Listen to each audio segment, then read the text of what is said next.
en mon nom. Or, certainement, je n'aurais pas signé. Ça, non.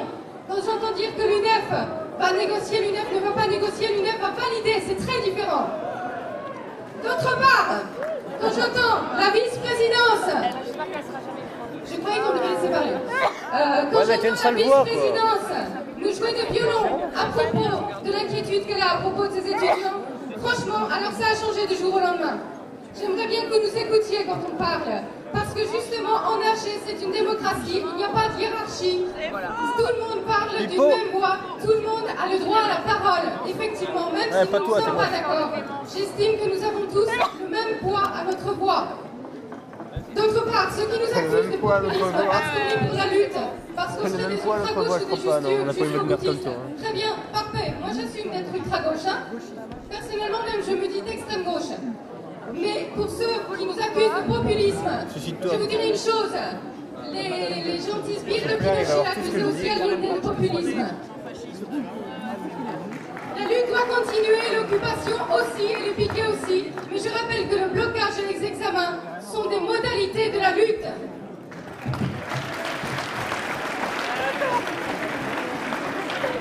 C'est alors échafaudé. Et petite chose, il y a une caisse de grève qui va circuler, qui va permettre de nous financer parce que, en tant qu'étudiant précaire, donc c'est alors, et Shafik se prépare.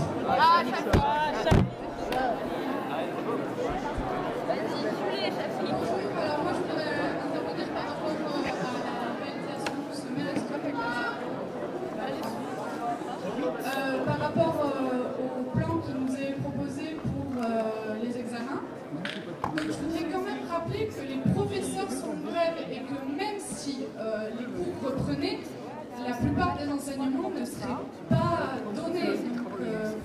Quel sens ça a?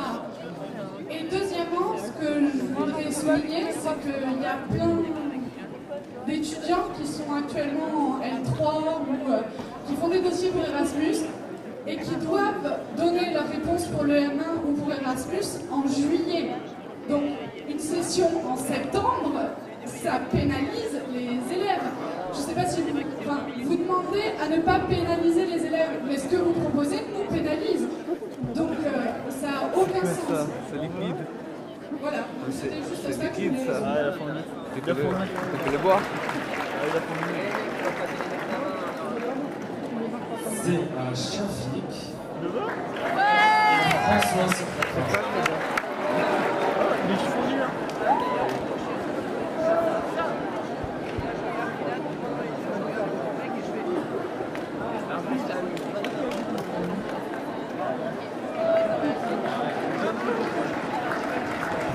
Bonjour, Shafik, troisième année d'histoire. Je pense que jamais dans l'histoire de la République, un gouvernement n'a fait autant souffrir l'université publique que ce mouvement de contestation actuel.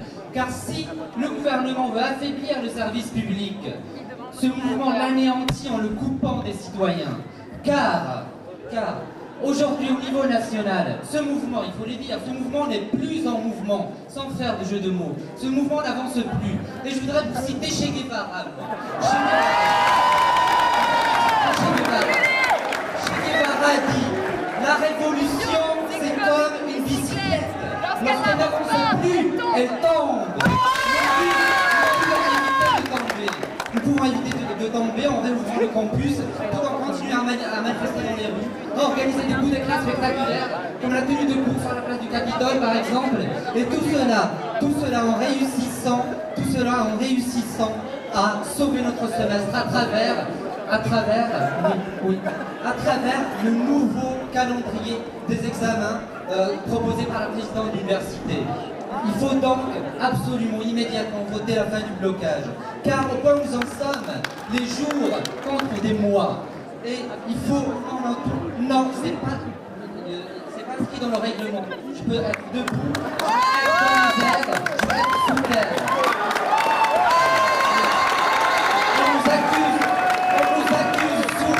On nous accuse souvent de privilégier la forme sur le fond, de vouloir toujours débattre des moyens de contestation et de laisser dans l'ombre les sujets de contestation. Mais je voudrais vous dire que la forme est étroitement liée au fond. Victor Hugo disait déjà, la forme, c'est le fond revenu à la surface. Et cette forme, ce blocage, parlons-en. Certains nous disent que c'est un moyen contestataire. Moi je pense que c'est d'abord et surtout un moyen contestable. Car comme bilan, depuis 2 mois et demi de blocage, qu'avons-nous réussi à réaliser? On a réussi une chose, oui rassurez-vous, on a réussi superbement quelque chose. On a réussi à échouer lamentablement. Voilà où nous a mené le blocage.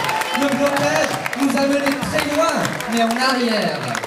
Bon, oui, c'est ça, juste pour terminer. Parce que mon ami, lui aussi super bien coiffé, me dit encore cette fois oui. Juste pour terminer, sachez qu'il y a beaucoup de profs, qui sont pour reprendre les cours afin que puisse se tenir une première session d'examen durant la 2e quinzaine de juin. Car promettre aux étudiants une validation automatique du semestre, c'est aussi démagogique que promettre au peuple lors d'une élection présidentielle que pour gagner plus, il faut travailler plus. Une dernière phrase pour les étudiants étrangers. Alors, pour les étudiants étrangers, pour les étudiants d'Erasmus, pour les étudiants qui préparent des concours, pour les étudiants tout court, sauvons l'université en commençant par sauver l'année universitaire. Merci.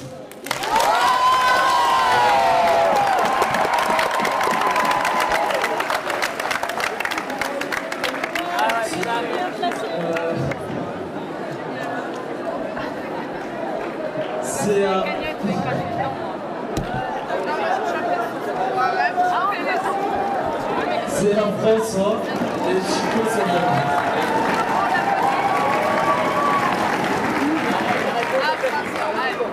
François, étudiant en année d'histoire. Je suis très ému de passer après le fils de Bernard-Henri Lévy et Jean-Claude Van Damme.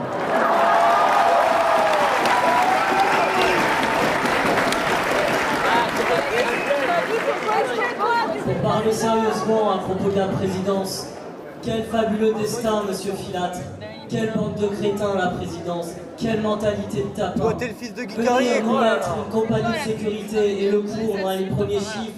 C'est 15 000 € au bas mot, à dégrader la fac, à nous enlever les prix qui tenaient les piquets de grève, avec les CRS autour et la BAC pas loin, au cas où il y aurait eu des étudiants pour s'interposer face à ce délogement. Et ne venez pas nous dire le contraire, il y avait des gens présents à ce moment-là sur l'université.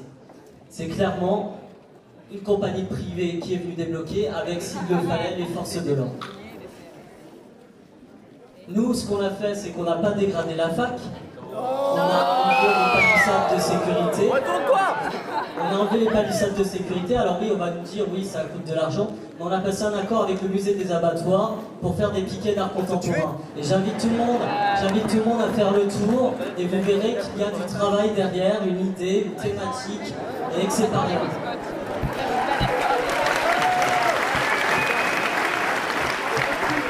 Et derrière cette intervention, et c'est peut-être là le plus intéressant, moi je suis persuadé qu'il n'y a pas que la présidence. Et quand je disais mentalité de tapin, c'est que je pense que derrière, il y a le gouvernement. Parce que clairement, là, on est en train de faire peur au gouvernement à tenir et à franchir une peur qui a pour nom la note, une peur qui a pour nom la copie, une peur qui a son JT, une peur qui a son tonfa, une peur qui a son flashball, et une peur qui est en train de changer de camp clairement. Le gouvernement, il est en train d'avoir peur, et c'est pas maintenant, certainement pas maintenant, qu'il faut lâcher là-dessus. Je pense qu'on a réussi au miracle, et avec les facs qui sont encore mobilisées, elles ne sont pas négligeables, à être la tige d'ortie dans la sandale du gouvernement pour faire du trafic. Voilà, exactement. Non, c'était moche. Pour finir, je pense que ce qui nous différencie de l'AC, du gouvernement et de la présidence, c'est que nous on voit après-demain et eux demain. Et j'aimerais que ce soit clair pour tout le monde, y compris pour les journalistes qui viennent nous voir, qui nous demandent est-ce que vous n'êtes pas épuisés. Dites-vous-le, sachez-le, on n'est pas fatigué parce que nous, on aura toute la mort pour se reposer.